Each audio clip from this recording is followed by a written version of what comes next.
তো দেখো বন্ধুরা, চিকেনটাকে ভালো করে কষিয়ে নিয়ে আর আলুগুলোকে দিয়ে দিয়েছি। সব মশলা চিকেন আলু পর একসাথে ভালোভাবে কষিয়ে নেবো। যতক্ষণ কষাবে, বেশি সময় করে কষালে টেস্ট হবে, খেতেও ভালো লাগে। সবার রান্নাটা সমান না, তাই না বলো বন্ধুরা? যাই হোক, আমি যেভাবে করি সেটাই তোমাদের সাথে শেয়ার করি।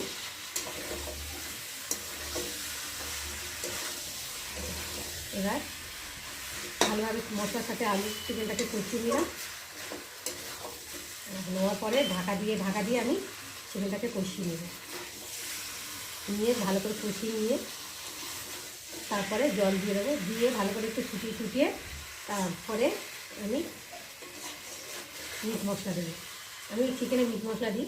তো তোমরা কী মশলা দাও অবশ্যই কিন্তু কমেন্টে জানিও। গরম মশলা দাও কি মিট মশলা দাও? মিট মশলা দিলে তো টেস্টটা খুব সুন্দর হয়। আর গরম মশলা দিলে তো টেস্ট মানে ঝাল হয়, আর কালো হয় তরকারিটা, অতটা টেস্ট হয় না। কিন্তু তোমরা মিট মশলা দিয়ে খেয়ে দেখো, ভীষণ টেস্টি হয়। আর তরকারিটাও বেশ কালারটা খুব সুন্দর আছে। তো দেখো, আর এখন আমি ঢাকা দিয়ে দেবো।